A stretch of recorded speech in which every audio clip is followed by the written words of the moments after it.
Hello and welcome to another session on Transgender Ideology and Gender Dysphoria, a Catholic Response. This is a study guide that goes along with the book. The link is below if you'd like a copy of the book. The topic for this lecture is on Chapter 8.1, the Neurodevelopmental Etiology for Transgender. So this section, right, so we have section 8.1 and then 8.2, 3, and 4 we'll do as a separate video, I think. I was going to do it as one video, but I think it's going to be too long. Now that, just as a warning, this might be triggering for some people because the first part, 8.1, is dealing with the psychological debate over transgender issue leading up into the present day. So anyone who's gets very upset with transgender being related to anything psychological, you're not going to like this. But I think the conclusion that this is a step from the psychological into the neurodevelopmental. So this is a very important step, and just to be clear so that this isn't taken out of context, this isn't claiming that transgender people are mentally ill. That's not the point of talking about the psychological element of this. The point is that the psychological points to etiology, right? Points to a cause. And one of the claims in this book that at least what I'm proposing as a possibility is that there is a neurodevelopmental cause, so that the same abnormalities that could cause something like autism or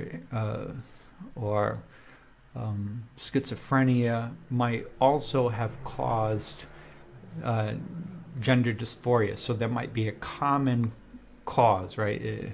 Just like with evolutions, humans didn't evolve from chimpanzees, but there might be a common ancestor, right, in terms of evolution, right? That there's the center that caused both, right? So this is open to the possibility that there was a common cause that caused both a psychological disturbance in more people and also the gender dysphoria, right? So that's I'm giving you the conclusion. So that, that might help you see where I'm going with some of this. There are also claims that there could be just psychological causes of transgender gender dysphoria, which I was open to at the very beginning of this.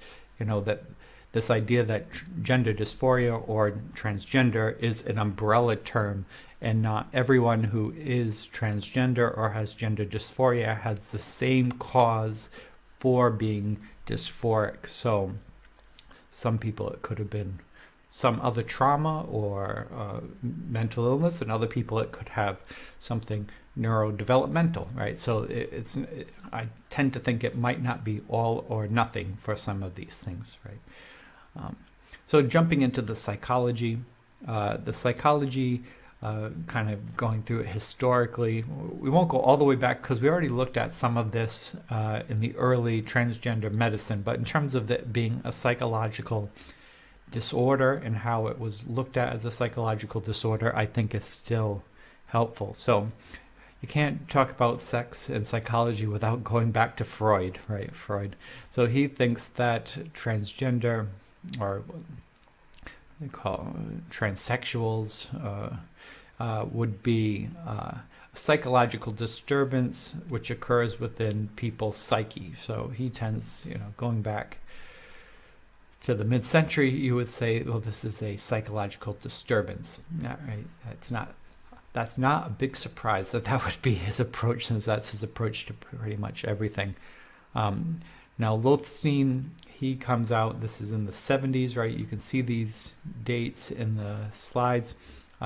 It's a pathology of the mother-child relationship and defective object relations, right? And he's not alone with this. All the other bunch of cases from that same time period are all saying the same thing. It's typically dealing with men becoming women at this point. So men want to become women because of a failed relationship with their mother, and they become their mother, right? They want to become, they are projecting onto themselves the thing that they desire, right? So this is kind of, again, very Freudian, right? Very Freudian. So you can see where when Blanchard's coming up with his theory, Blanchard is really a big step forward in the 80s, going back to chapter 6. He's a big step forward compared to, we're just back to mother-child relationships and defective object relations, right? Blanchard's actually, fairly progressive, in many ways. So give Blanchard another bit of credit here. I know people against very anti-Blanchard, but 1980. This is the foundation he's coming out of. I think he's pretty forward-thinking at the time. Socrates, not Socrates, but Socrates, the doctor. He says that transsexualism and psychosis is a type of psychosis. He claims that beneath the desire to change sex may lie serious, if not overwhelming, psychology, even a psychotic nature. Transsexuals' wishes may arise from an Oedipal conflict, right? To kill your mother or kill your father and to sleep with your mother. Fixation or even a schizophrenic process, right? Not a particularly positive view, but kind of consistent with Freud and Lothstein and the others in the 1970s, right? There's a consistency here. We certainly, under this framing, we would not have things like transgender rights. We would be putting people who are transgender in the psychology in a psychology office, lying on the couch, maybe hypnosis or something like this in the 70s. But we wouldn't be proud about it. This would be something that needs to be solved. Dr. Kavanaugh said that one possible cause of transsexualism was an attempt to discard bad, aggressive features and replace them with new, idealized perfection. Now, this is interesting. I think it's on the next slide, but there could be something to this, right? This still is, maybe unpleasant for some to hear, but there might be something to this. So let me jump ahead to the next slide, and then I'll go 2 slides, 3 slides.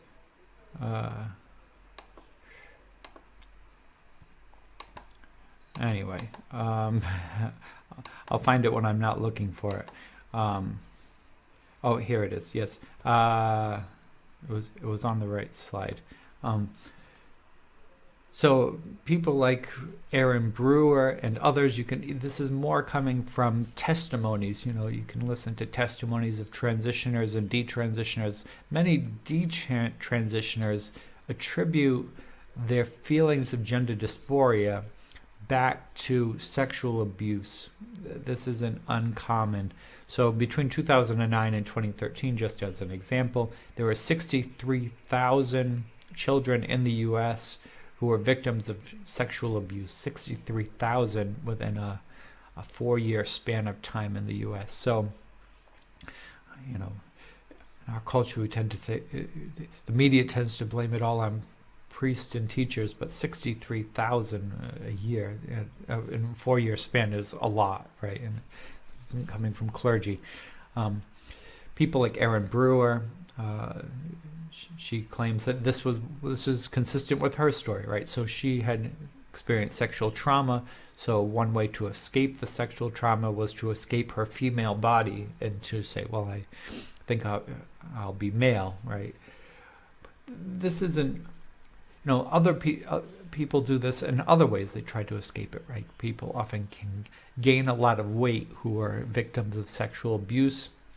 One way to try to be less attractive to the person attacking, or could be out of depression, right? There's a lot of ways people respond to sexual abuse, to try to live a new life, right? I'm going to completely abandon this body and this sex for a new start. If I were just a male, if I were just a female, I wouldn't be dealing with this, right? This is not impossible, right? This, I think, probably does explain some people with gender dysphoria. I think many of the people who give these stories who are detransitioners find that, you can run from your sex, but it's not going to solve your problems, right? So if you had been raped, you got to deal with the trauma of rape, right? You got to learn how to process it and healthily integrate what happened to you into your life and to heal from it. You can't just change your sex and then it goes away. No, it's all still within you, right? It should never have happened, but it can't be undone by surgery. Isn't going to undo the trauma. It's not in the body; it's in the mind. So I think there's that part still. Dr. James Murray says that he tends to think that it's a type of borderline. James Kavanaugh as well. They tend to think that it's an extension of a borderline disorder, right? So it's coming from trauma, right? For some people, it's coming from trauma. And I think probably that's correct, that for some people who have gender dysphoria, it's coming from trauma. Not all people, again, remember, it's kind of transgender and gender dysphoria are umbrella terms, so there can be many causes within it. In the 90s, especially the mid-90s and onward, there's this move to say, well, this is not psychological, right? This isn't psychological. So I think there's some,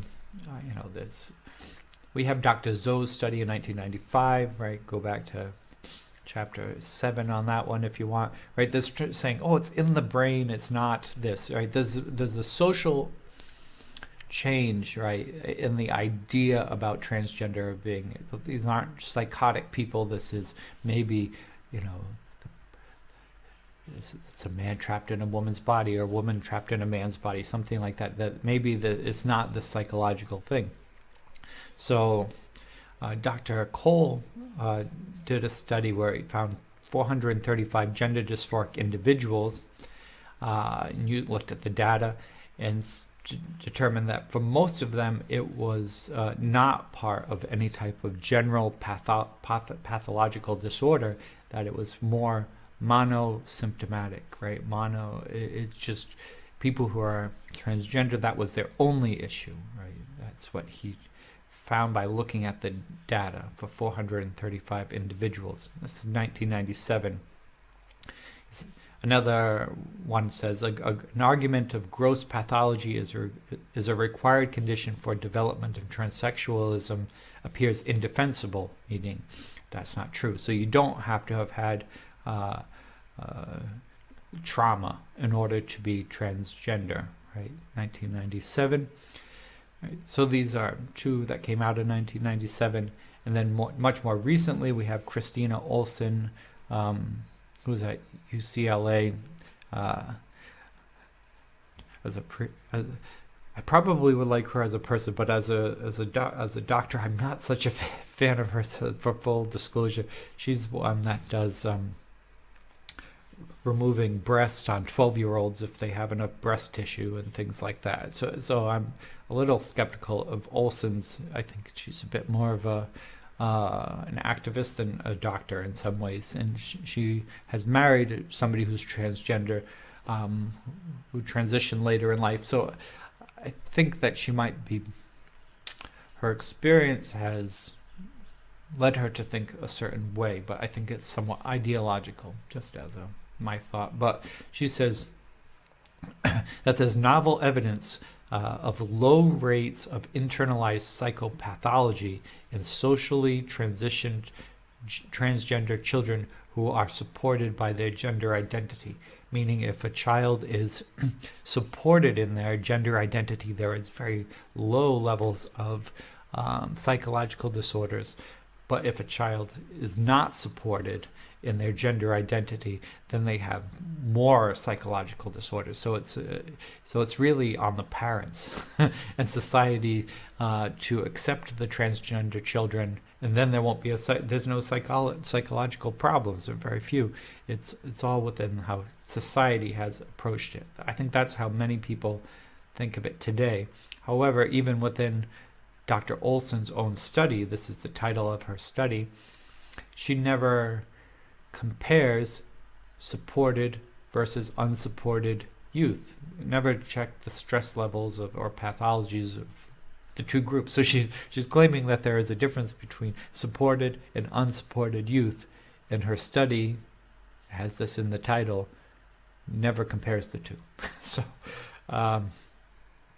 it's very interesting, and then news people, they pick up on the title of the study and go, see, look at that, it's just a matter of supporting the youth. But she never even studied the thing that's in her title, which is very, very interesting. And we'll hear more again from Dr. Olson. Again, nothing against her personally. I think she is very ideologically driven in her approach. So a response to the response. So we had this idea in the 70s that this is mostly a psychological disturbance. The 90s saying this is not psychologically disturbed. There's no connection between psychological disturbances and transgender. Transgender is the ghost within the machine, right? A feminine ghost in a male body, something like that. That's it. There's no other psychological elements connected. Well, now the response to the response, right? So this is the more up to date, right? So that was the 90s. Now we're looking at the 2000s up until 2 years ago, right? So 2009, Dr. Levine and Anna Solomon found 90% of diverse patients had at least one other significant form of pathology. So transgender people had at least one other, 90% of them had one other form of pathology. A 2014 study showed that 62.7% of gender dysphoric people suffered from other axis 1 comorbidities. Degen, this is the famous Swedish study that Obama depended on for his decision whether or not to cover transgender surgeries using Medicare, Medicaid, and he denied that using this study. It's a very important study. We'll cover it in the future as well. So it found a strong correlation between gender dysphoria and other mental illnesses. Beachard found 2017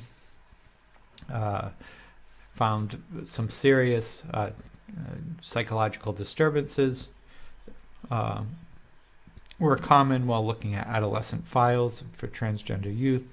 And lastly, a California bill in 2020, which was for transgender health, points out that transgender adults are significantly more likely to report having disabilities due to physical, mental, or emotional conditions, 60%.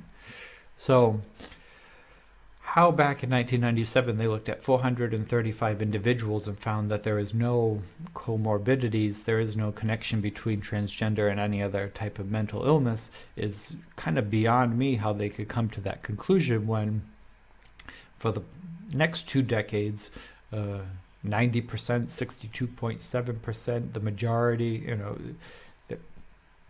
everybody else seems to have found it, that there is a comorbidity. Now this is interesting because if you were to say, well, with transgender comes increased anxiety, increased stress, increased depression. Well, that makes sense, right? Because one is built on the other, right? If you felt as if you were in the wrong body, would you be more anxious, stressful, depressed? Well, yeah, that makes perfect sense, right? You would expect that, but that's not what we're talking about. We're talking about schizophrenia, borderline personality, other axis 1 comorbidities. We're talking about serious mental illnesses that are not rooted in unrelated to transgender, right? You can't say being gender dysphoric causes schizophrenia, right? That would be a ridiculous statement to make. But if they both exist, then that's significant, right? That's a significant thing. And there's more studies. Okay. Raj Kumar studies found that both gender identity disorders and schizophrenia and neurodevelopmental disorders, and that they may share a common causal mechanism and risk factors, right? So this is something that I've harped on within this book, that there might be a common neurodevelopmental cause for schizophrenia, gender dysphoria, and other identity disorders like that, right? This is a 2014 finding. I think that there is some value in that. Schizophrenia, he found that schizophrenia occurs once per 1,000 people, right? Once per 1,000 people. And if you were to look at them as independent variables, well, of 0.6% of the population who claims to be gender dysphoric, compare that to the 1 in 1,000 who are schizophrenic, what are the odds that a person would be both schizophrenic and gender dysphoric, right? If these are independent variables, they don't have any connection to one another, well, the chance that you would get a schizophrenic gender dysphoric person would be 0.0004%, right? That would be the odds of a person being both gender dysphoric and schizophrenic, right? It would be exceptionally rare that you would have somebody who would be both, if these are independent variables, right? Now, the studies have all shown, if you look at international studies, all the studies that you could possibly find, it's somewhere between 3 and 40% of people who are transgender or gender dysphoric are schizophrenic. I know that's a very wide margin. 3 to 40 is a pretty wide margin. It's not, ideally you would have something closer, within a few points of one another, but 3 to 40 is big margin, but still compared to 0.0004%, even 3% is a huge amount, a huge percentage more, right? So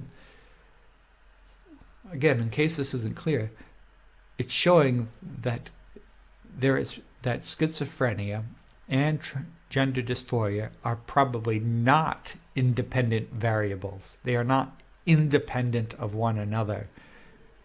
These percentages show that there is probably a link. Now, this is where people can use this to weaponize it, right? You could say, well, transgender people are schizophrenic. Schizophrenic people are transgender. That's not what this is saying, but it's showing, that there might be a causal link, right? Get into more of this as we go on, but just as I guess because it's going to be in another video, I'll just give a link. Things like that there's a link between left-handedness and schizophrenia, left-handedness and autism, right?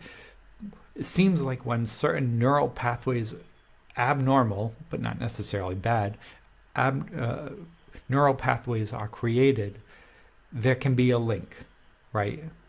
There could be those who are more people who are left-handed will be schizophrenic because of the way neural pathways were created and created abnormalities. Doesn't mean all schizophrenic people are left-handed or left-handed people are schizophrenic, but there are more schizophrenics who are left-handed, right? So these are these indicators that we're looking for. So same thing with here, more transgender people would be left-handed, right? Because of these neurodevelopmental causes. Very interesting to find out. Dr. Strang in 2014 also notes that there is a higher rate of transgender people who suffer from autism, attention deficit disorder, attention deficit hyperactivity disorder, and all of these are potentially neurodevelopmental disorders, right? So when you have one neurodevelopmental disorder, you're more likely to have a second neurodevelopmental disorder because whatever caused the first might cause the second. I hope that's clear. So studies found participants with autism were 7.59 times more likely to express gender variance. Participants with ADHD were 6.64 times more likely to express gender variance. So we're not talking about most, but a higher, right? 8 times or 7 times more likely is still significant, right? It's a significant finding, but it doesn't mean all, but it does mean more, right? The Warrior and Simon Baron Cohen studies found that using a sample pool of 641,860 individuals, pretty big pool of people, they determined that less than 2% of the general population is autistic, while between 4.8 and 26% of individuals who are gender dysphoric have autism, right? So, again, less than 2 over, as high as 26. There are much higher rates of autism with gender dysphoria. Now, again, there could be 2 ways of looking at this. One is autistic people who go online, who see transgender transitioning videos and things like that. They could get sucked into the momentum. They could get fixated on this idea, just like they might get fixated on anime. They could get fixated on something, right? There's things that autistic people can get fixated on, and they enter into that world and they don't let it go, and they can't really see the difference between what they've been sucked into and reality, right? That could absolutely be one of the causes, right? And that might be one of the causes. The other one is that the same neurodevelopmental issue that caused the autism also caused gender dysphoria, right? So, and both of those can be true, right? They can actually both be true, right? Because some people may have gone down a rabbit hole and have become fixated on this, and other people, there could be a neurodevelopmental disorder, and there's people who have neurodevelopmental disorder who might also get sucked down a rabbit hole, right? This can be both and. So I hope this is interesting. Now, if anybody is kind of a conservative person who's watching my videos, this should challenge you to at least be open to the idea that there could be a medical cause for some people who are gender dysphoric, right? There could be a neurodevelopmental cause for people who are gender dysphoric. There's very good evidence that points to that, right? That's just that these are not independent variables is a big deal, right? And we could say the autism might cause gender dysphoria. That does make some sense, if you go down the rabbit hole, for example. But schizophrenia has nothing to do with it, right? Schizophrenic people aren't more likely to have a different identity. That's not what schizophrenia is. It's not multiple personality disorder. It's schizophrenia. So that couldn't cause transgender feelings, right? That doesn't make sense. Or ADHD, right? That doesn't cause gender dysphoria, right? I don't see a link between that, and nobody's made a claim of a link between that. So the neurodevelopmental origins to something like this may be a very real cause. Now, again, to the liberal people out there that might be watching this, if you've made it 30 minutes into it, good for you. I would say also as a challenge to them, just because some people have a neurodevelopmental cause for gender dysphoria, it doesn't mean that everyone who claims that they are transgender has it, right? This isn't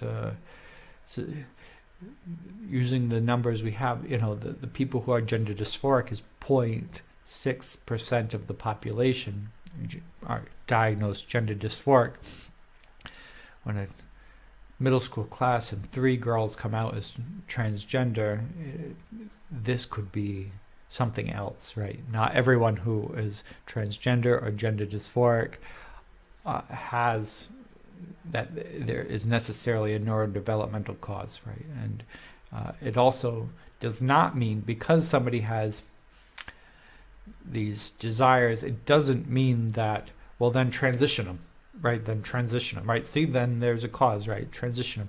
Well, when you have ADHD, when you have schizophrenia, when you have autism, it's about managing.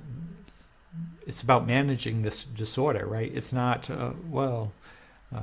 just celebrate it. It's great. That's wonderful. No, we medicate people with autism if we can, or with schizophrenia or ADHD, right? We try to create a situation where they can flourish.